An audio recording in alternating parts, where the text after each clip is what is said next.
Ahora nos demoramos un poco porque estuvimos tratando varios asuntos, pero ya estamos aquí. Vamos a informarles sobre la decisión de la apertura de los archivos de la Policía Federal, de la policía encargada del espionaje en otros tiempos y del desaparecido CISEN, todos los expedientes que estaban resguardados, protegidos, se van a poner a consideración, se van a abrir para que los ciudadanos puedan tener acceso a ellos, sobre todo los investigadores. Es parte del programa de fortalecimiento de nuestra memoria histórica. Van a exponer sobre este tema el subsecretario de Gobernación, Zoé Robledo, y el director del Archivo General de la Nación, el historiador Carlos Ruiz Abreu. Los dos van a explicarles sobre estos expedientes que estaban protegidos, custodiados, cuidados por el antiguo CISEN, sin acceso a los investigadores y a los ciudadanos, estaban reservados. Todo esto se abre por completo, transparencia en lo general, solo con las limitaciones que establece la ley, lo que tiene que ver con cuestiones de protección a niños, a familiares, lo que pueda afectar, dañar la dignidad de las personas, los derechos humanos. Entonces vamos a pedirle a Zoé que nos informe sobre este tema.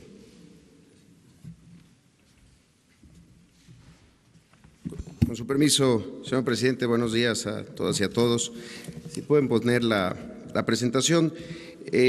Digamos, la conformación de estos documentos viene de hace muchos años, es una parte de un acervo histórico que forma parte de la memoria justamente histórica de la nación, desde las primeras instituciones encargadas de temas de información política y de inteligencia, prácticamente desde 1918 con aquella, la sección primera de la Secretaría de Gobernación en la época del presidente Venustiano Carranza, y pueden pasar a la siguiente, y digamos hasta llegar a aquella institución de la Dirección Federal de Seguridad, surgida en 1948, y el Departamento de Investigaciones Políticas y Sociales, después Dirección General de Investigaciones Políticas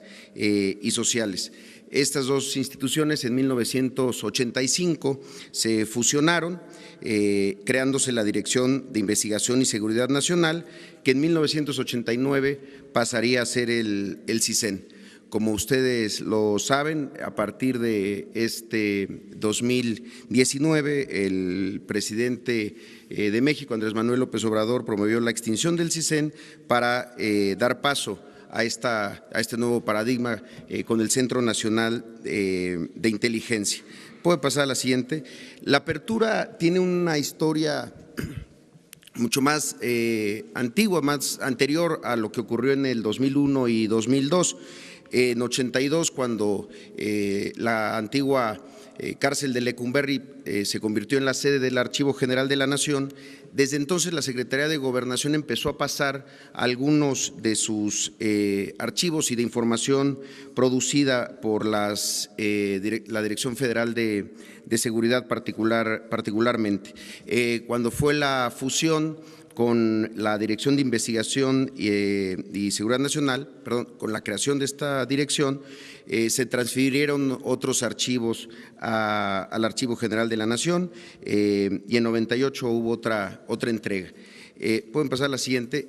En 2001, con mucho bombo y platillo, se habló de que habría una apertura, particularmente de cuestiones que tenían que ver con movimientos políticos y sociales y en específico el movimiento del 68. En aquel momento hubo un decreto que le solicitaba a las dependencias hicieran entrega de esta información al Archivo General de la Nación. Particularmente, el entonces CISEN hizo entrega de una serie de información. Podemos pasar a la siguiente. El 19 de febrero de 2002, de 4,223 cajas, que en realidad no tenían información del CISEN, era documentación de la Dirección Federal de Seguridad y la Dirección General de Investigaciones Políticas y Sociales. Algo del acervo también lo componían información del Instituto Nacional de Migración, de la SEDENA, de la Secretaría de Relaciones Exteriores, pero fundamentalmente era de estas dos instituciones, pero llegaba hasta 1985. Ese archivo se establecía en este propio decreto, tenía que pasar en su custodia, documentación, ordenamiento al Archivo General de la Nación. Estaba en el artículo 7 de ese decreto establecida ese mandato, que tenía que pasar no solamente la documentación, sino la custodia de todo el archivo. El asunto es que ese artículo no necesariamente se cumplió a cabalidad, porque no era solamente recibir la documentación, sino custodiarla, organizarla y conservarla a partir de los lineamientos del Archivo General de la Nación. Pueden pasar a la siguiente. Se empieza a dar una información, incluso de varios medios, particularmente en 2017, donde se da cuenta que el archivo en general seguía siendo custodiado por el CISEN. Estaba efectivamente en el Archivo General de la Nación, pero seguía custodiado por el CISEN. Muchos de quienes hicieron investigaciones ahí, historiadores, periodistas, lo que recibían era una documentación que proporcionaba el CISEN, no el Archivo General de la Nación. Esa fue la situación que el actual director, Carlos Ruiz Abreu, encontró cuando descubre pues, que toda esa información estaba custodiada todavía por esta institución. Pueden pasar a la siguiente. Entonces, digamos que este es como la línea del tiempo de estos hechos, lo que se conoció durante mucho tiempo como el archivo del CISEN, que llegaba hasta el 85, posteriormente empezó a tener una serie de reservas, versiones públicas que muchos de ustedes conocieron, testadas y demás.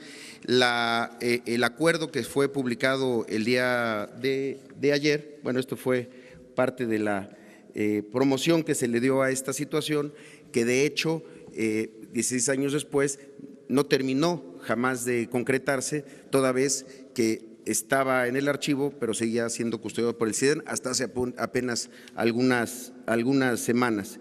En ese sentido, el acuerdo que fue publicado el día de ayer en el periódico oficial de la Federación da la instrucción por parte del presidente a todas las instituciones a que la información del 85 para acá se entregue directamente al Archivo General de la Nación, lo que tiene que ver con violaciones a los derechos humanos, persecuciones políticas vinculadas con movimientos políticos y sociales y un nuevo criterio que estaba ausente en aquel decreto del 2001, que son actos de corrupción de todo tipo. el director dar cuenta de cómo se está planteando el acuerdo para hacer efectiva este derecho a la memoria y abrir finalmente estos documentos por un interés público superior. Pueden pasar a la siguiente. Lo que no se había concretado, que es una apertura ordenada con digitalización, un ordenamiento y un tratamiento archivístico, está planteado así en el acuerdo a partir de una serie de lineamientos que serán publicados en los próximos días, para entonces sí lograr que este derecho a la memoria histórica del país sea concretado. Si pueden pasar a la siguiente. Es un esfuerzo que involucrará, además del Archivo General de la Nación, pues a especialistas en biblioteconomía y archivonomía, y también a jóvenes construyendo el futuro, buscando que haya jóvenes interesados o que hayan estudiado estas materias a que ayuden a este proceso enorme para el ordenamiento y la digitalización. Pero el archivo de 85 para atrás que actualmente está es el que se le tiene que dar apertura a partir de estos lineamientos para que todo mundo pueda llegar a él y hacer cumplir esto que se había anunciado durante mucho tiempo, que estuvo abierto en algún momento, pero que después, particularmente en 2014, empezó a tener ciertas restricciones y unas versiones públicas que no generaba el archivo, sino el propio CISEN. Estos lineamientos tienen que estar de la mano pues de los nuevos ordenamientos, particularmente la Ley de Archivos, la Ley de Protección de Datos Personales, a partir de lo que venga de 85 para 2019. Lo que tenga que ver, como ya lo mencionaba el presidente, y que pueda lastimar la dignidad de las personas, preferencias y datos personales, procesos judiciales que están en curso y que tienen una clasificación diferente. Pero la instrucción y la intención es máxima publicidad, poniendo por delante el interés público a conocer la verdad y construir una memoria histórica pues que no permita ningún tipo de simulación. Será por mi parte todo, señor presidente. Buenos días. Nosotros tenemos ante este acuerdo firmado el día de ayer por el presidente, estamos obligados a recibir toda la documentación que nos manden las instituciones del Poder Ejecutivo Federal. Por eso está firmado por todos los secretarios de Estado. El archivo, obviamente que puede recibirlo sin ningún problema. Vamos a llevar un proceso archivístico que no se tuvo en el pasado. Digamos que tenemos 90 años de información en el archivo, de lo que ya explicó Zoe, pero esta información, la mayoría, está organizada de una manera que prácticamente por policías, por gente que no tenía ninguna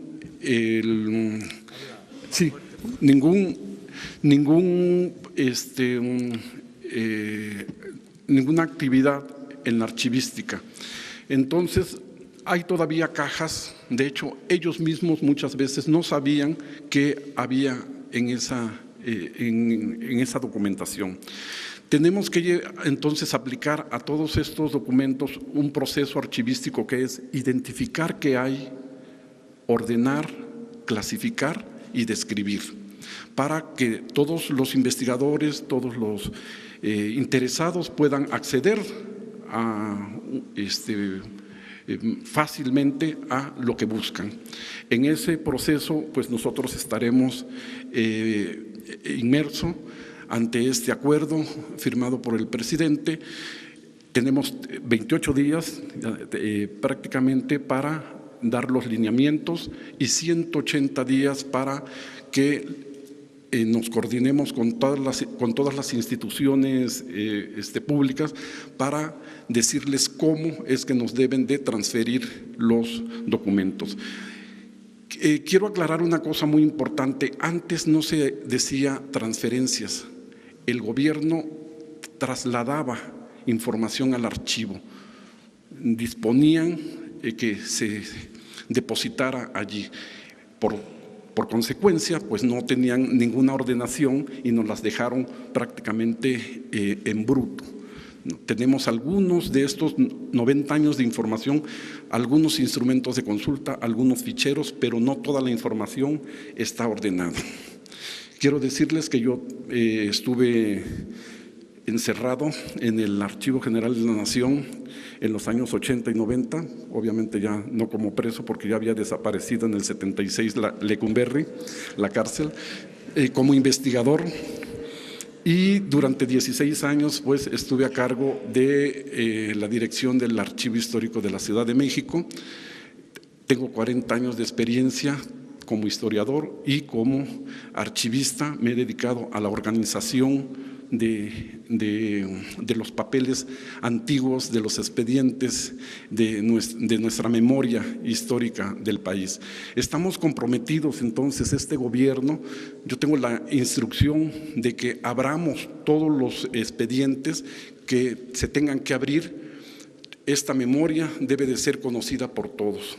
Nadie puede, no podemos limitar el acceso a la información. Es una instrucción y una convicción propia.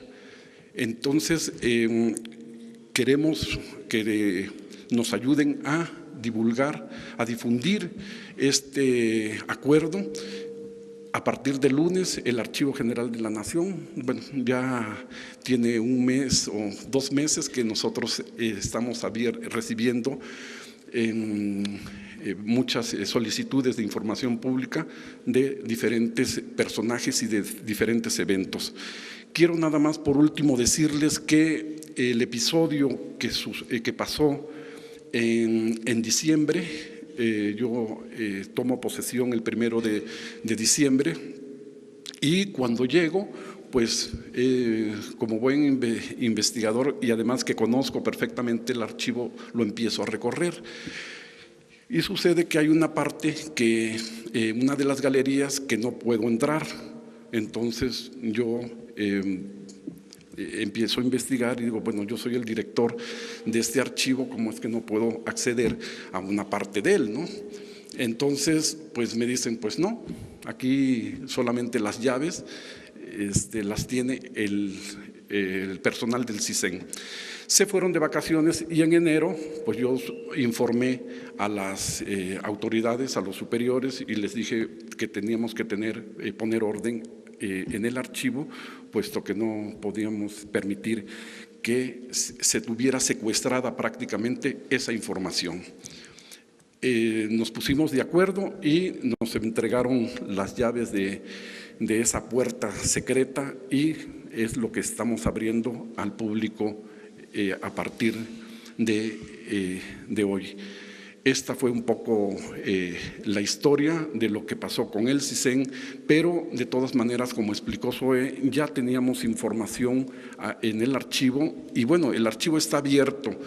Quiero decirles que no solamente con estos documentos del CISEN y de las DFS y de la Dirección General de Investigaciones Políticas y Sociales que tenemos de estos 90 años de historia, no solamente el archivo estaba cerrado a esa información por mucho, sino que estaba prácticamente cerrado a todos los investigadores. El Archivo General de la Nación estaba recibiendo 25 investigadores diarios, cuando en otras épocas, cuando yo estaba como investigador, habían 100, 150, 200 investigadores, habíamos diarios. Entonces, tenemos que cambiar esa visión, esa política de cerrar el acceso a la información, cerrar la memoria del país que nos pertenece a todos, abrirla, y en eso estamos comprometidos. Gracias. Muy bien, pues ya se abren los archivos con las consideraciones que se acaban de dar a conocer ahora. Abrimos también la sesión. Buenos días, presidente. Yo tengo dos preguntas. La primera es, en los últimos 2 meses ha habido una efervescencia de huelgas en el país, de sindicatos y también de universidades. Esto ha afectado a proyectos académicos y incluso ha pues dañado, igual han perdido, las personas han perdido ya sus empleos en algunos casos. ¿Cuál sería el llamado a estas partes para resolver los conflictos? Y la segunda sería, ¿cuándo comenzaría ya el proyecto que tenían para la reforestación del lago de Texcoco? No sé cuándo comenzarían ya los trabajos, después de que se canceló el aeropuerto que se iba a construir ahí, porque hay trabajadores que buscan, bueno, que estaban trabajando en el anterior aeropuerto, pero ahora buscan que sean reintegrados a estas labores. Si va a haber oportunidad para ellos que se reintegren. Y la tercera, también ayer se daba a conocer que, bueno, el subsecretario de Comunicaciones daba a conocer que el helicóptero de Marta Erika Alonso y Rafael Moreno Valle despegó de un jardín del empresario José Chedraui, e incluso ya dicen que hay videos sobre este tema. Si el llamado sería a la Fiscalía a que abra estos videos para conocer qué sucedió minutos antes de que se desplomara el helicóptero de estos políticos. Muchas gracias. Bueno, acerca de diferencias que existen por contratos laborales, la postura nuestra es de que se dialogue y haya conciliación para evitar conflictos, evitar que se afecten empresas, que se pierdan fuentes de trabajo. Están en vías de solución muchas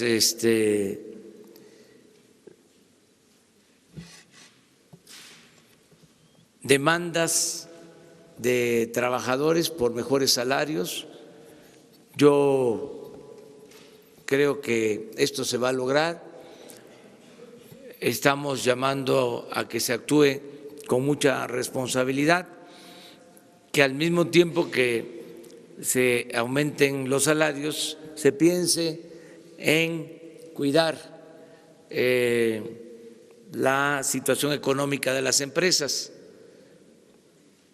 que haya ese equilibrio, y así está sucediendo en general. Desde luego no dejan de haber diferencias, porque así es la democracia y así es el Estado de Derecho. Lo único que estamos pidiendo y haciendo un llamado es a que nadie actúe de manera ilegal, que se sigan los cauces que establece la ley. Ayer hablé de que no vamos a reprimir, que el gobierno que encabezo no es un gobierno represor, somos distintos. No vamos nosotros a golpear, a agredir a nadie, no vamos a violar derechos humanos,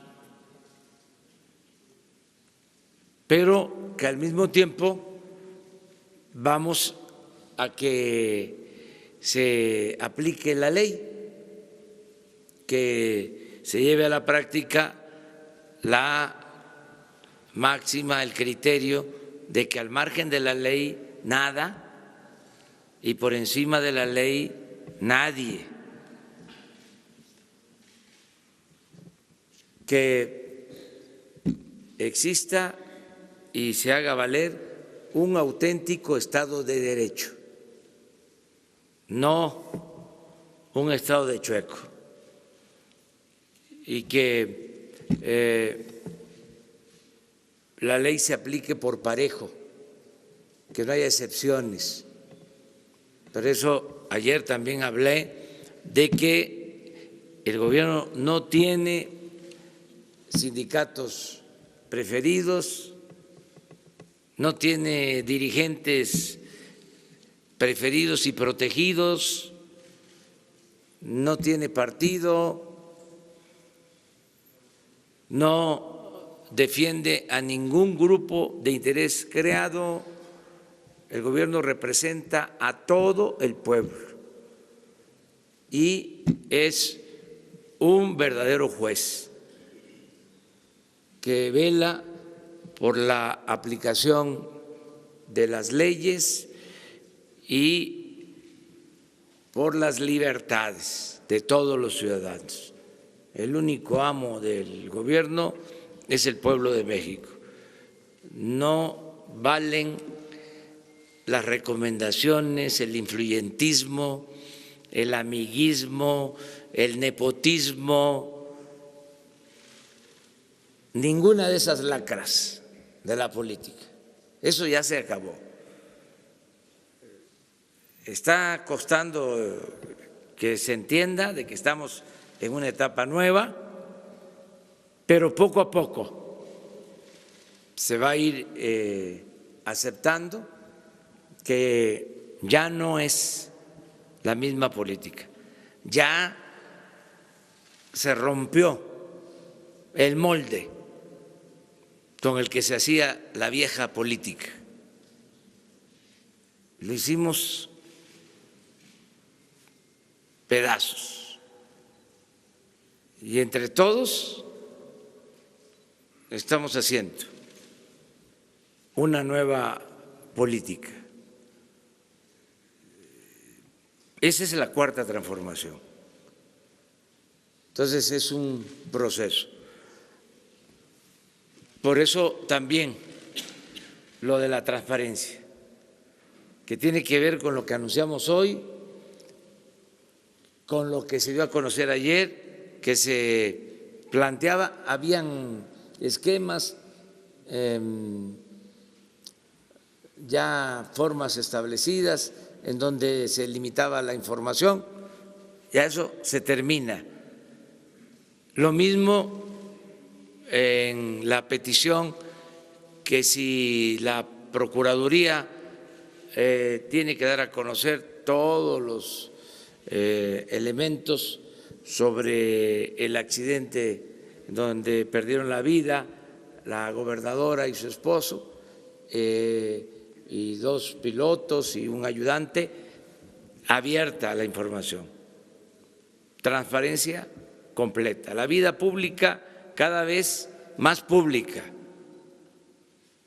Y lo otro que preguntabas, sí, vamos a rehabilitar toda la zona afectada. Yo quiero que tomen en cuenta que durante muchos años, ustedes eran jóvenes o más jóvenes, niños, algunos no habían nacido, y ya existía la Comisión del Lago de Texcoco, que tenía como propósito rehabilitar el lago de Texcoco. Había una comisión de la entonces Secretaría de Recursos Hidráulicos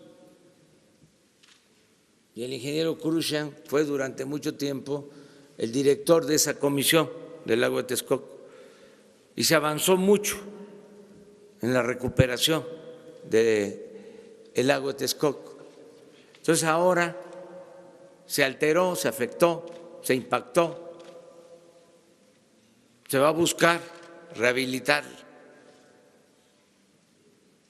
Ya se tiene el presupuesto para eso y ya se tiene el anteproyecto y se está trabajando en los proyectos específicos. muy pronto se les va a dar a conocer cómo se va a rehabilitar toda esa área y el uso que se le va a dar a esa extensión de terreno, que desde luego va a ser para uso público, ecológico, deportivo en general.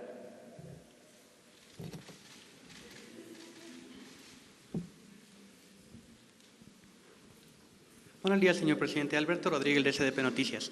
Sobre esto del Archivo General de la Nación y el CISEN, mencionaron que se van a abrir archivos que tengan relación con persecución política, pero ¿cuál va a ser el criterio? Porque, por ejemplo, Javier Duarte dice que es víctima de persecución política.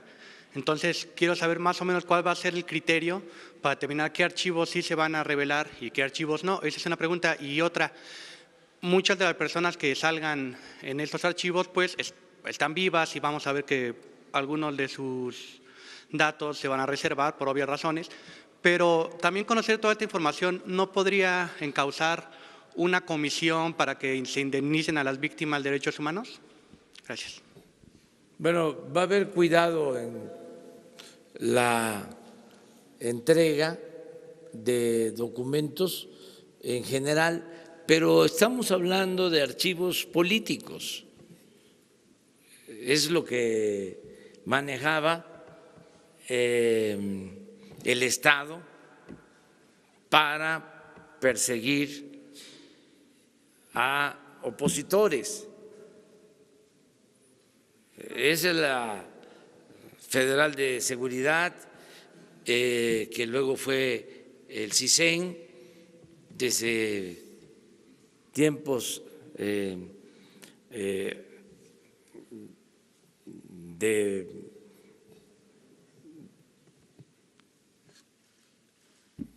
el presidente Venustiano Carranza, que empezó la investigación política, el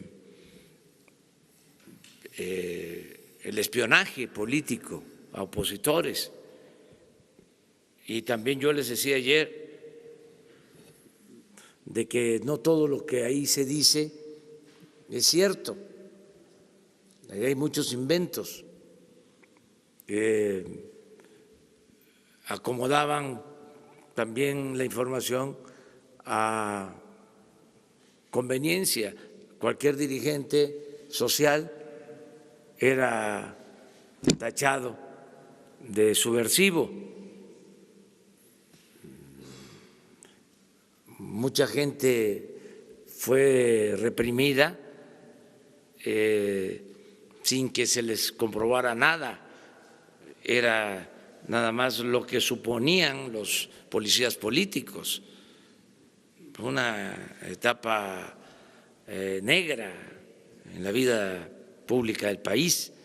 Por eso se tiene que conocer y nunca más espiar ni perseguir a nadie. Para eso es que se está haciendo esto. Y de conformidad con las leyes, pues las víctimas tienen derecho, ¿sí?, a presentar denuncias y a exigir indemnizaciones al Estado, siempre y cuando existan leyes para eso. Sí, pero a lo que me refiero es de que una persona que tenga en este momento 65 años no va a estar su nombre en el archivo. Él no va a poder llegar y decir, oiga, quiero el archivo de Alberto Rodríguez. ¿Me explico? O sea, tendría que ser una investigación por parte del Estado, identificar a personas que están vivas y que hayan estado en nuestros archivos, que hayan sido víctimas de derechos humanos y luego crear una comisión o algo parecido, porque si los nombres no van a aparecer de los menores de 70 años, yo no voy a poder saber si mi abuelo estuvo. Sí, una de las cosas que se decidió es ya no borrar nada. A ver, explíquenlo. Gracias, señor presidente. Efectivamente, como se mencionaba, la información que se les está solicitando a las dependencias es toda aquella que hayan generado fichas, documentos que tengan que ver específicamente con esto. persecuciones políticas, violaciones a los derechos humanos y en este caso actos de corrupción. Hay una regulación muy clara respecto al tema de datos personales. Los archivos históricos tienen una apertura total porque tienen un valor histórico por sí mismo. Hay otros archivos que ya están en estos fondos de la Dirección Federal de Seguridad y de la Dirección General de Investigaciones Políticas y Sociales, que tienen solamente las reservas que tienen que ver con datos sensibles, desde características físicas, el ADN, la huella digital, pero no significa que esa información no se pueda dar, simplemente tiene que tener la reserva de ley de esas cuestiones específicas. Los otros archivos que ya se van a ir sumando a este gran fondo de documentación de 85-89, digamos, antes de la creación del CISEN, pero sobre todo la de 89 hasta 2019, que tiene que ver con el CISEN, tendrá que ser tratada de conformidad a las leyes también de datos personales. Hay cuestiones que están en curso, entonces no se podría dar a conocer porque hay un proceso judicial en curso, pero son reservas muy específicas que incluso solamente pueden alcanzar en algunos casos 5 años. El problema es que muchas veces se reservaba información aduciendo que tenía que ver con algún dato personal o con algún proceso judicial y que no necesariamente era así y que se utilizaba al revés el tema de datos personales para reservar lo que debía ser público. Por eso, como lo mencionaba el director del archivo, se tienen 28 días para hacer esos lineamientos, explicarle a las dependencias qué es y cómo es lo que se debe de entregar y a partir de eso empezar a abrir todo. Lo que ya está es lo que ya, pues, a partir de este momento está a disposición de cualquier persona.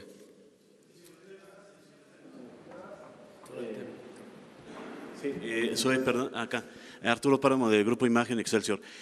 Si nos pudieras describir tú o el director del archivo, físicamente, este lugar que estaba reservado y que se abrió apenas recién, ¿cómo está? ¿Está ya clasificado?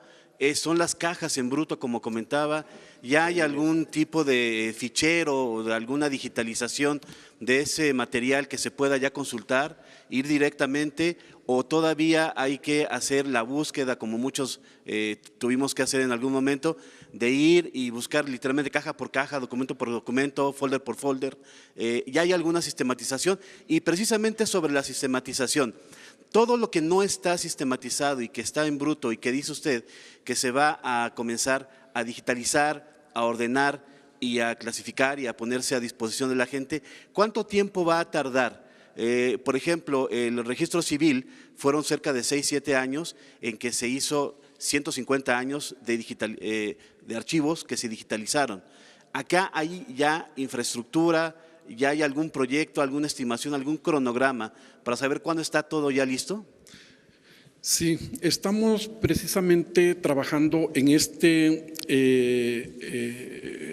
estamos ya construyendo este proyecto para que se haga lo más antes posible. De hecho, ya empezamos. Yo desde que recibí el archivo me di cuenta de todos los problemas de organización que tiene esta documentación y otra. Entonces, sí es importante. La documentación no está sistematizada. Me gustaría que les quedara claro que esta documentación fue organizada, entre comillas, por policías, por gente que no tenía ningún criterio archivístico. Por lo mismo, pues sí, hay unos ficheros, sí los hay, y hay algún otro instrumento de consulta que se hizo, yo recuerdo en los años 90, se hizo un inventario de la documentación, pero bueno, y no de toda. Entonces, bueno, sí, todavía nosotros tenemos que hacer esta sistematización, esta organización, esta clasificación y descripción para tenerlo. Nos comprometemos a tenerlo lo más antes posible, lleva su tiempo, no sé, 1 año, 2 años, y necesitamos obviamente los recursos humanos y especializados para poder llevar a cabo este proceso. Pero Otra cosa de las que preguntó el compañero, el Estado no va a investigar, porque caeríamos, yo creo, en lo mismo de esta documentación que está ahí. El Estado nosotros no nos vamos a poner a investigar sobre los personajes que ahí aparecen, sobre los movimientos. No, eso les corresponde a ustedes, periodistas, a ustedes, investigadores, público en general. Perdón, pero es que debemos de ser muy claros, porque la documentación sí, es cierto, es delicada, pero nosotros lo que queremos es abrirla, y abrirla lo más antes posible.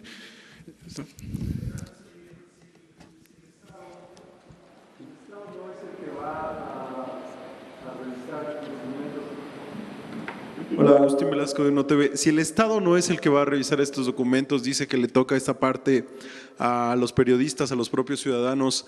¿Hay información entonces en estos archivos de los que se pueda partir para pedir juicio a ex funcionarios federales, incluso ex presidentes, un juicio o la reparación del daño? ¿Las víctimas pueden utilizar esta información en los archivos para esta finalidad? Sí. No. A ver, el archivo se encarga, mi responsabilidad es de organizar los materiales, clasificarlos, digitalizarlos en su momento y para difundirlos. No podemos nosotros entrar en un terreno de investigación, porque no somos… como dice el presidente, no somos policías, y tenemos que tener mucho cuidado con esa información.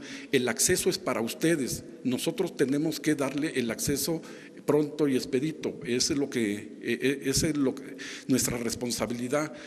Pero una cosa es nuestra responsabilidad de organizar los documentos y tenerlos clasificados y bien ordenados, y otra cosa es que nosotros, el Estado, se meta a ese mundo, que además es un mundo de papeles, de documentos, de información, a investigar, porque creo que no es el papel.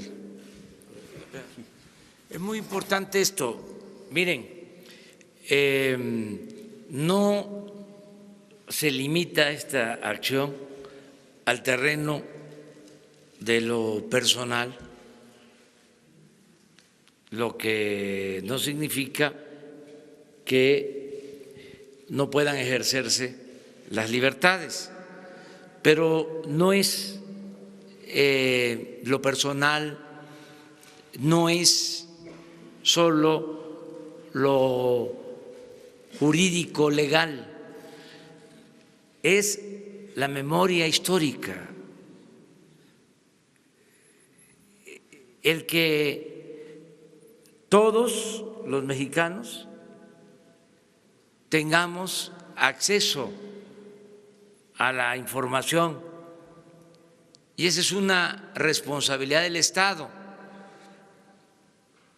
es el derecho a la información, garantizar el derecho a la información. Y ya cada persona, cada organización, cada gremio, de conformidad con el marco legal, puede proceder con la información que se disponga.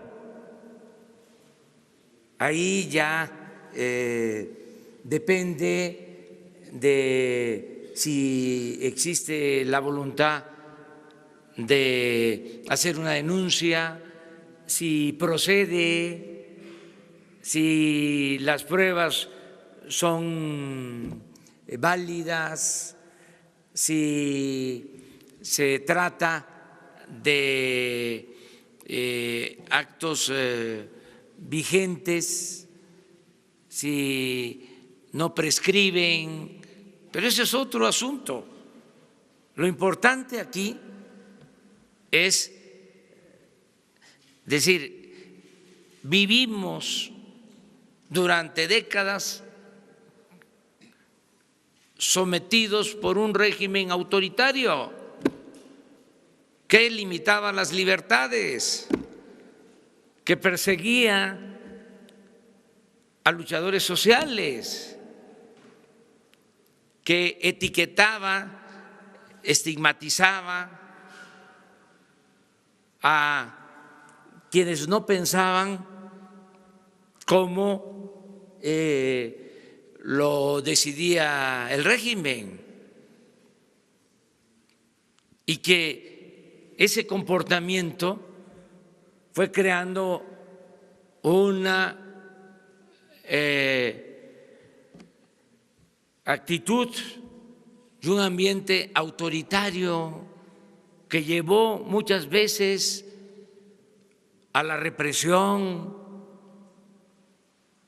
Eso es lo que está de por medio. ¿Qué se dijo en el 68? De que era un grupo de jóvenes subversivos y que querían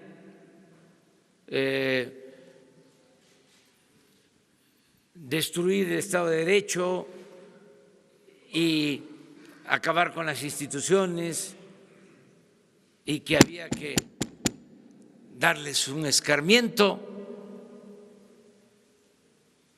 porque existía esa mentalidad autoritaria. Entonces, ahí está en los archivos. Cuando se dan a conocer los documentos de los dirigentes sociales, pues ahí aparece que los policías de entonces pues tenían esa concepción y era la información que manejaban en la Secretaría de Gobernación para tomar decisiones políticas en los sótanos del poder. Entonces, esa es la importancia que tiene la apertura. Ya, si procede que se enjuicie, se castigue a responsables, y si lo van a hacer los espiados, afectados, perseguidos, pues eso es otro capítulo, es otra etapa. Tienen todas las libertades, hacerlo nada más en el marco de la legalidad. Y ya yo le di instrucciones de que se dé a conocer. Bueno, pues solicítenlo, no sé cuál va a ser el procedimiento. Físicamente, ¿cuánto tiempo se llevará? Te va a poner, sí, pero para que no haya problema, ya, yo te pido, y es mi voluntad, no creo que afecte a nadie, que ya la semana próxima lo des a conocer, y que además ¿hay solicitudes? Sí, claro. Desde hace meses tenemos. Entonces, bueno, pues entonces ya darlo a conocer y ya, y adelante. ¿Sí?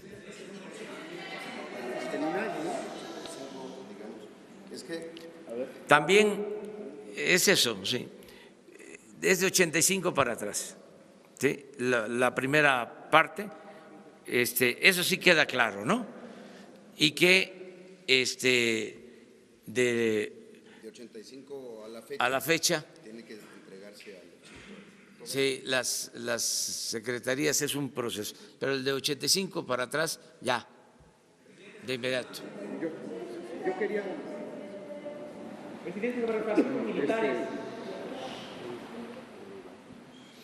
Gracias, presidente. Nosotros tuvimos la oportunidad hace 2 días de hacer un recorrido por el Archivo General de la Nación. Nos dimos cuenta de las carencias en las que está la institución. Son cerca de 200 personas las que tienen que administrar y archivar 54 kilómetros lineales de documentos. El director mencionaba, se requiere gente especializada. Usted dice que va a disponer de jóvenes construyendo el futuro.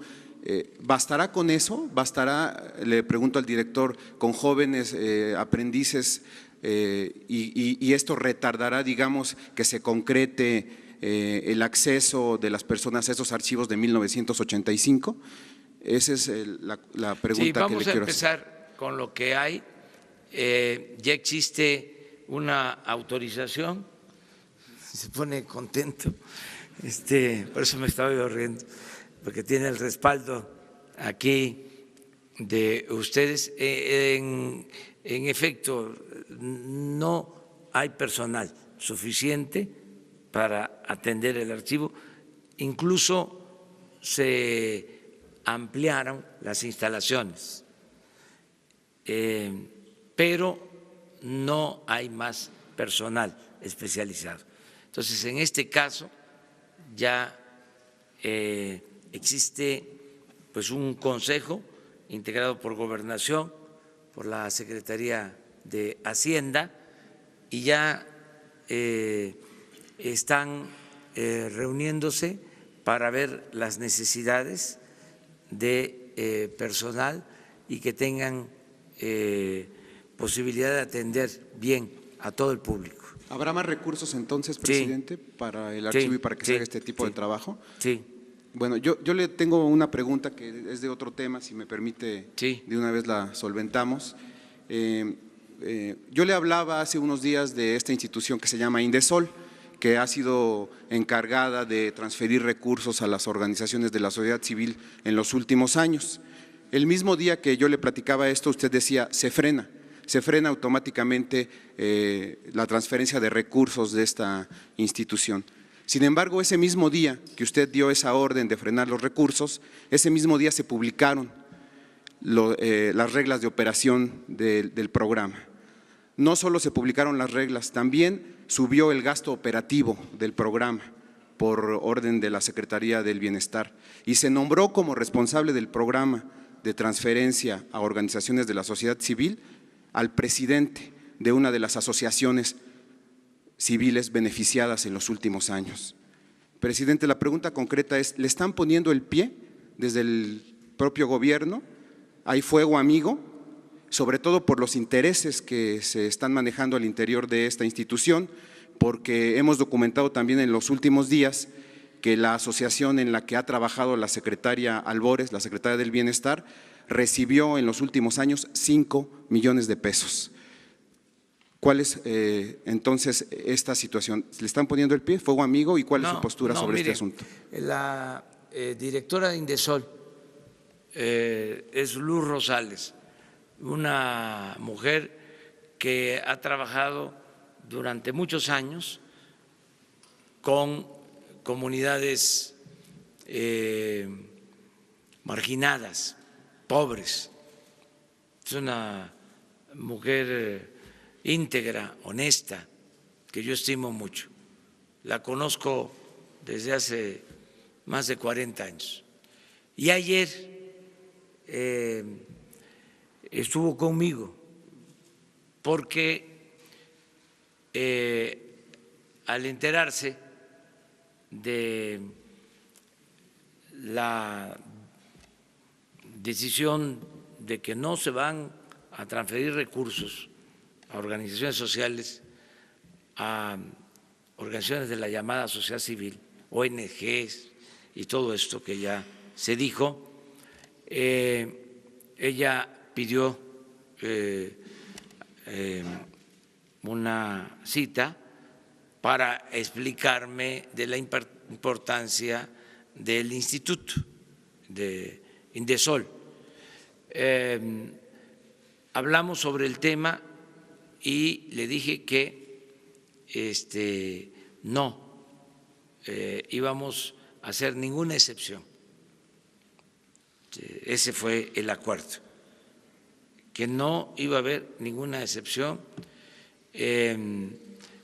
Su argumento, que tiene también importancia, es de que hay organizaciones sociales que cumplen una función de apoyo, de ayuda, pero lo cierto y ella también está consciente, incluso hasta me presentó un informe de organizaciones que abusaron de estos apoyos, que además no tenían como propósito ayudar a la gente más necesitada, sino habían transferencias de recursos hasta para la organización de torneos de golf,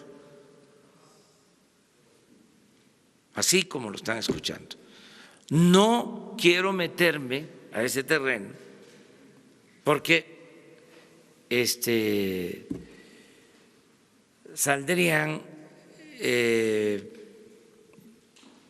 pues perjudicados quienes llevaban a cabo estas prácticas y muchas veces se veía como algo normal que el gobierno transfiriera estos recursos a estas organizaciones de todo tipo. Entonces, la decisión que se tomó fue ya no transferir estos fondos. Leí que piden una audiencia conmigo algunas organizaciones para plantearme de que sí cumplían, de que sí tenían propósitos de apoyo a la gente, pero en general se cometían muchos abusos y era bastante el dinero destinado a ese propósito. Entonces, por lo pronto, es decir, no hay estas transferencias, se terminan estas transferencias, nadie va a ejercer dinero de esta forma. Me decían ayer mismo, entonces el refugio de mujeres afectadas, maltratadas, ¿cómo se va a apoyar? Gobernación, de manera directa. Para eso es el gobierno. Es que se fue creando un gobierno paralelo, alternativo, y las dependencias no se ocupaban. El gobierno llegó a convertirse en una oficina de contratación.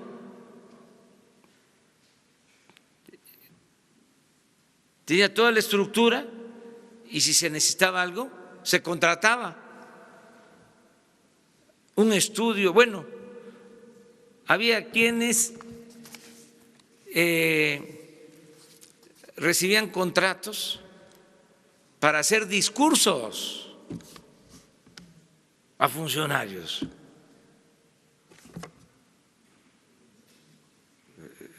Esto de la publicidad,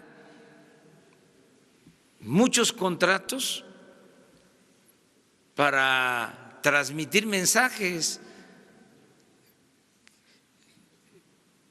pero muchos contratos para redes sociales, para portales, todo eso nos los estamos ahorrando. Por eso yo les agradezco que vengan aquí en la mañana y que se transmita, porque es voluntario todo. Pero le explicaron, presidente, le explicaron por qué se nombró, por qué después de que usted, digamos, emitió la circular, esta famosa que se ha dado a conocer para frenar recursos, por qué después de esto se publicaron las reglas de operación. Existen resistencias, como en todo. Siempre hay resistencias. Ese es un cambio, hay un proceso de adaptación y además siempre se apuesta o se tiene la esperanza de que puede cambiar lo que inicialmente se dice. Pero pues ustedes ya me conocen a mí, o sea, yo soy un poco perseverante. O sea, en cosas de este tipo no voy a cambiar, o sea, no voy a ceder y tengo que ser estricto y no hacer excepciones, porque la primera que haga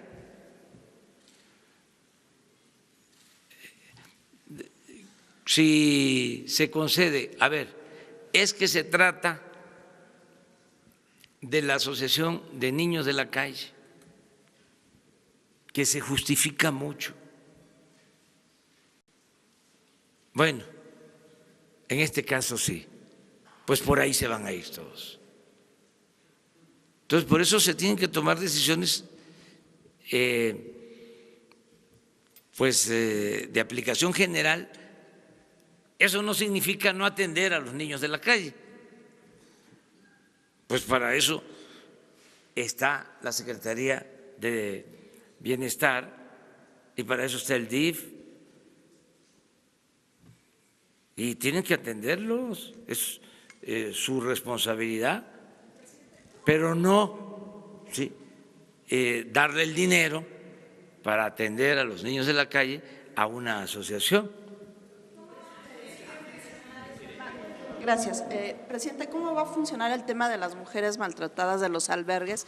Dice que a través de la Secretaría de Gobernación, decían en los hechos, una mujer que es víctima de violencia en su casa va a un albergue incluso con sus hijos. Ahora, ¿a dónde va a recurrir? Y si la Secretaría de Gobernación tiene esa capacidad para atenderlas, porque decía ayer Jesús Ramírez que se les va a dar directo el recurso. ¿Cómo van a proceder? ¿Qué va a pasar con todas estas mujeres? Vamos a buscar la forma y les aseguro que no va a haber ningún problema y que puede hasta mejorar el servicio. ¿Qué hace una mujer maltratada? ¿A dónde tiene que acudir? Todo esto lo estamos definiendo para que se conozca a dónde ir, qué hacer, como todos los programas. En el caso, por ejemplo, de las estancias infantiles, ahora se está visitando casa por casa, familia por familia, apuntando a sus niños, ¿sí?, y dándoles toda la información, Presidente, y decía de las organizaciones civiles, yo entiendo todos estos abusos, ¿no sería mejor que pues se diera a conocer justo quiénes eran las que abusaban? Porque ahora, usted mismo lo decía, están pagando justos por pecadores. Así es. ¿No sería mejor limpiar, que se hagan auditorías y en aquellos malos manejos pues cancelarlos, a acabar con todo? Pero primero vamos a frenar los abusos, por eso la circular, y al mismo tiempo se están llevando a cabo programas de bienestar que atienden a toda la población. El día de mi informe, el día 11, voy a hablar sobre este tema, porque ya hoy se está ayudando a más gente que la que recibía beneficios en otros tiempos. O sea, estamos empezando y voy a probar de que es más el apoyo. Vamos a aprobar eso. Buenos días. ¿Cuántas asociaciones que le entregaron que malos manejos? Muchas, o sea, no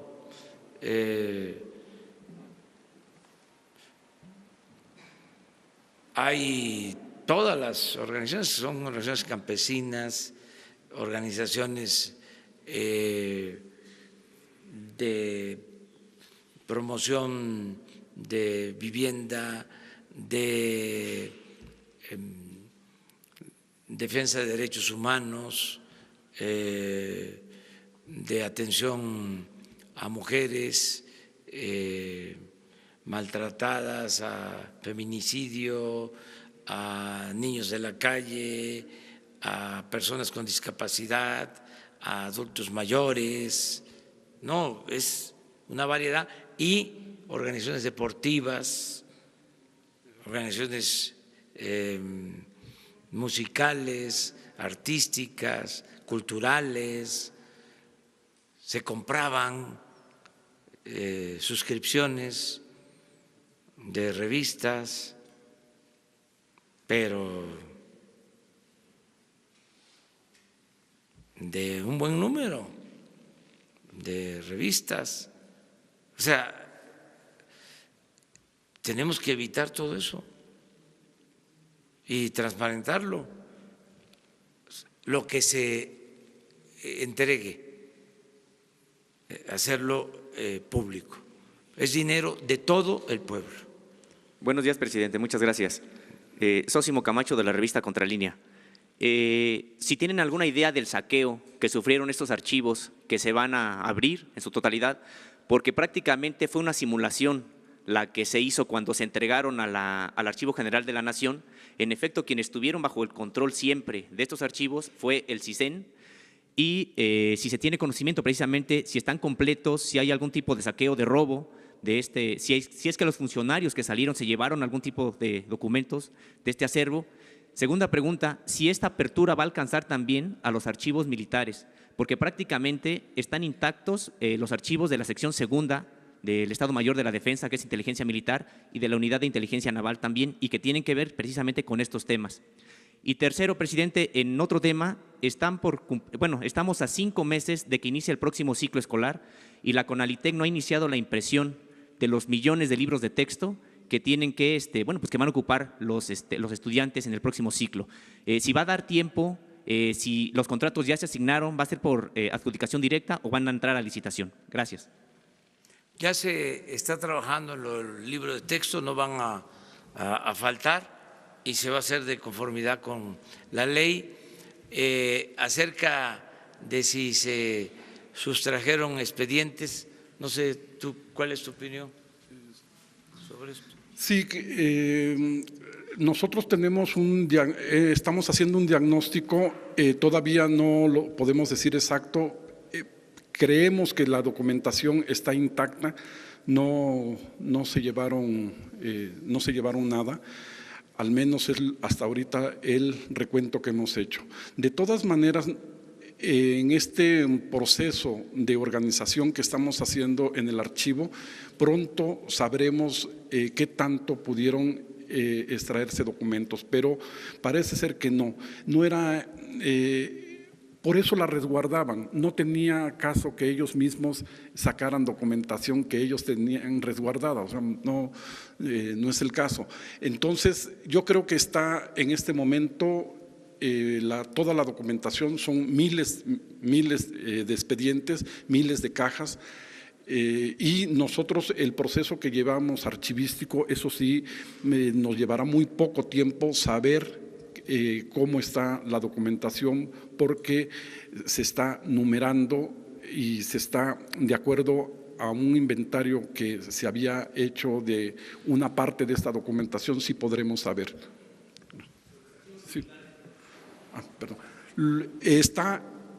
Este acuerdo precisamente, ya se los dije, el presidente que acaba de firmar ayer, el presidente, es un acuerdo para todas las instituciones y va incluida Marina, Sedena, todas las instituciones, todos aquellos documentos que tengan que ver sobre estos movimientos, sobre estos problemas políticos y sociales, serán, eso es precisamente el centro de este acuerdo, que se transfieran al Archivo General de la Nación, siempre y cuando, yo no voy a recibir en el archivo un solo documento que no esté ordenado, porque no vamos a caer en los errores del pasado. ¿Está bien? No podemos nosotros aceptar que ellos nos den información, porque ahí sí puede venir incluso la que nos quieran dar, sino nosotros tenemos ahí, el archivo tiene personal capacitado para ir a la institución y hacer un diagnóstico junto con ellos para que sea transferida esa documentación. Les repito, antes lo que se hacía, se trasladaba la documentación y se aventaba al archivo, ahora no, ahora la transferencia tiene una connotación diferente. No va a quedar ningún archivo secreto, o sea, es la decisión. Y también para tener elementos, porque es un tema interesante. Miren, en el caso de las Fuerzas Armadas, toda su actuación, o prácticamente toda su actuación, se ceñía y sigue siendo de esa manera a las órdenes recibidas del presidente.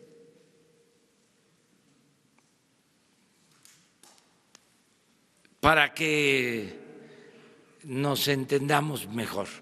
El mismo presidente Díaz Ordaz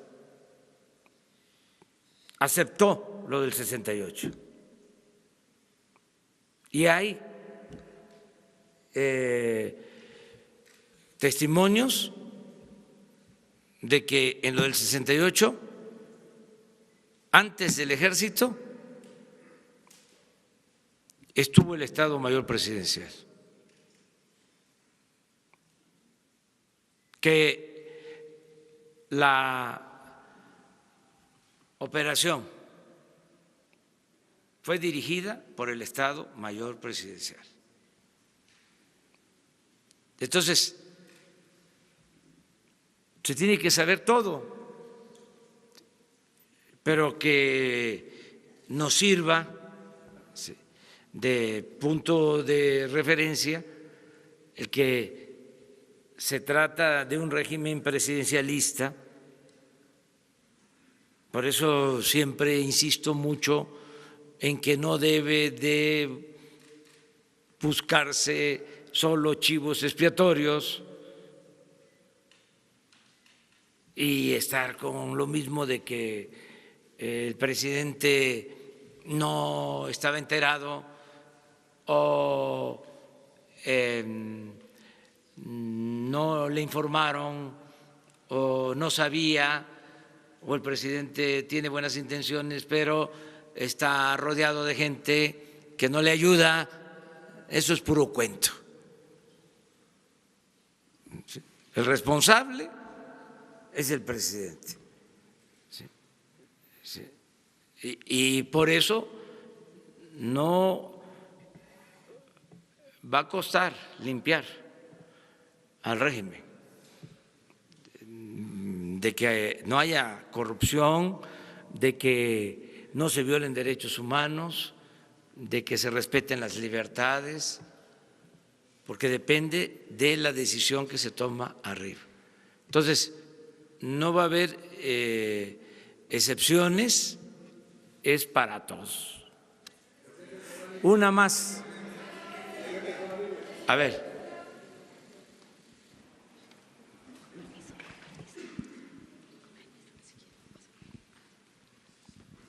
Gracias, presidente. Esteban Durán, de Vanguardia.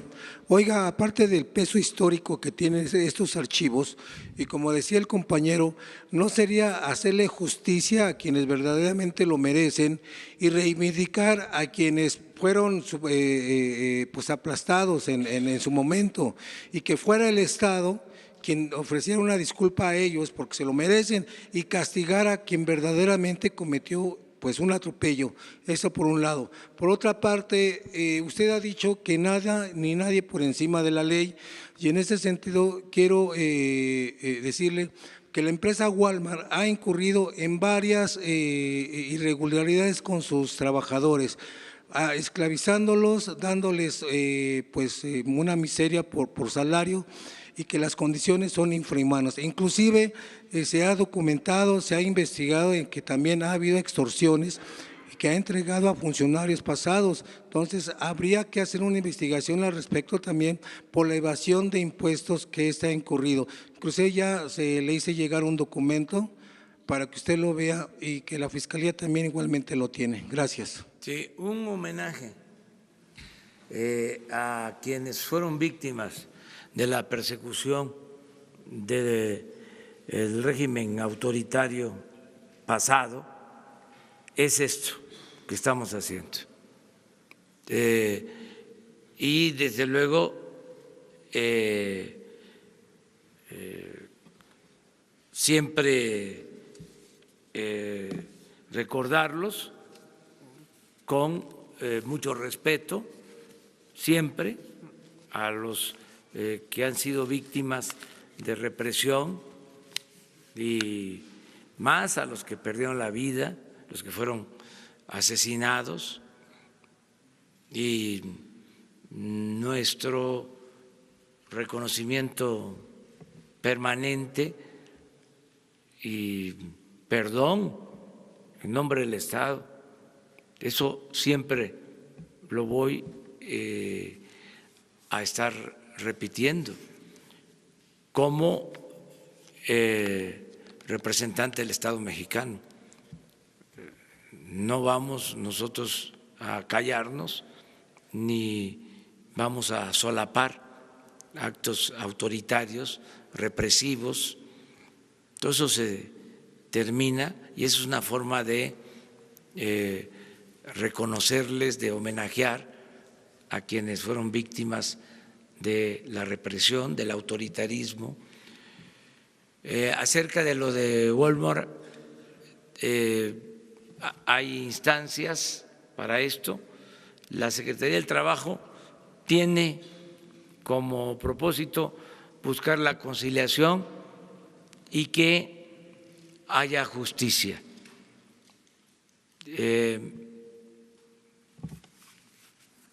Tratando de que se logren convencimientos, que se logre la conciliación, que se eviten los conflictos en todos los casos, que se haga justicia y al mismo tiempo que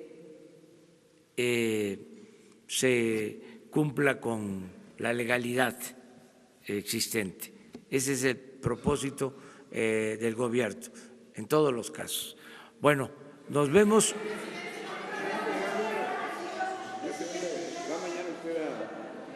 ¿Mande? Sí. Gracias. Nayeli Roldán, de Animal Político. Presidente, nada más unas precisiones respecto al tema de refugios. ¿Ya no habría recursos efectivamente entregados sí, va a haber hacia recursos, ellos? No va a faltar. ¿Hacia los refugios o solamente a las mujeres de manera directa? Porque según el INEGI hay 1.2 millones de mujeres golpeadas por sus parejas. Para todas las mujeres, todo lo que signifique hacer justicia tiene prioridad. Y no hay límite sobre los recursos que se requieran. ¿El gobierno federal seguirá entregando? El gobierno federal va a seguir refugios? No solo apoyando a estos programas a través de la Secretaría de Gobernación, sino cada vez van a haber más recursos. Ya hay ahora más recursos en beneficio de las mujeres de México. Lo puedo probar. El lunes voy a dar a conocer eso. Nunca en la historia del país se había invertido tanto en el bienestar del pueblo. Nunca. Entonces, lo que está cambiando, que además es para bien, para que no haya simulación, para que no haya corrupción, para que no haya intermediación, Lo que está cambiando son los procedimientos, que en vez de entregarle a una organización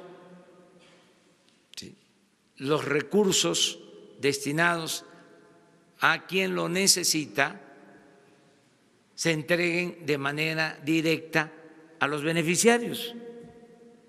Eso es todo. ¿Cuánto nos va a significar esta medida? Nos va a significar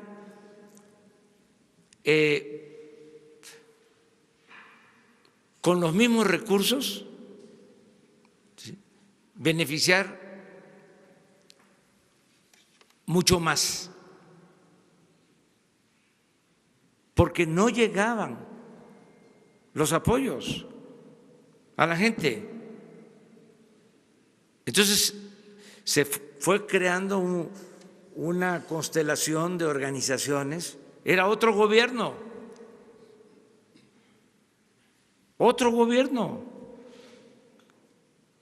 y ejercían miles de millones de pesos. Y en la mayoría de los casos, muchas irregularidades y además muy oneroso, porque si era un plan para apoyar a personas con problemas con damnificados o con discapacidad, personas con discapacidad, el Instituto de la Discapacidad. Revisen el Instituto de la Discapacidad. A ver, hagan la investigación de 10 años para acá. ¿Cuántos recursos? ¿Cuántos de esos recursos llegaban a personas con discapacidad? ¿Y dónde se quedaba la mayor parte del presupuesto? En los aparatos, en la renta de las oficinas. Es una vergüenza que hay instituciones para atender a los pobres que tienen oficinas en Paseo de la Reforma, oficinas de lujo. Eso no, eso se termina. Pero así, para cualquier tipo de asuntos. ¿Cuándo se definirían los criterios para que estas mujeres violentadas reciban estos apoyos directos? Ya, lo más pronto posible. Es que no es ningún problema eso. Es que nosotros estamos comprometidos por convicción con los pobres, con los necesitados, con los olvidados, con los marginados, con los discriminados. Venimos de esa lucha. Lo que no queremos es la simulación, no queremos la corrupción. El régimen neoliberal creó toda esta estructura, un andamiaje para la simulación, al mismo tiempo que se permitía el saqueo, el robo, el pillaje, y se empobrecía al pueblo. Ya se acabó eso. Y hay que replantearse lo de la sociedad civil, y hay que estudiarlo, hay que analizarlo. O sea, cómo se apropiaron del término, ¿sí? ¿Qué decía Gramsci sobre la sociedad civil? Y ahora resulta que es un instrumento de los conservadores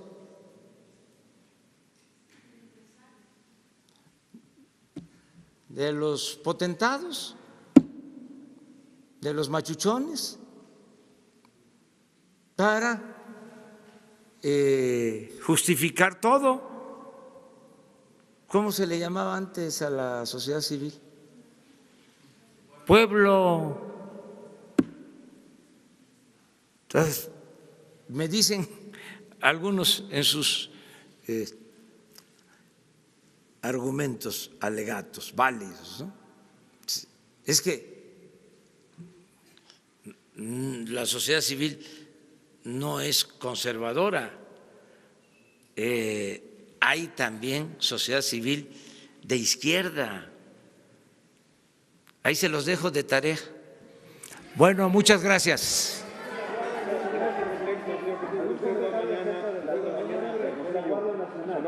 Va a Chihuahua y Sonora. Le quería preguntar una precisión. Se hizo ayer.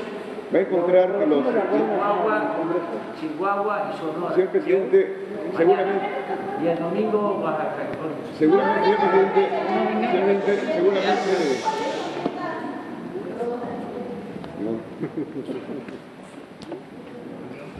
Vamos a pedir que no lo diga.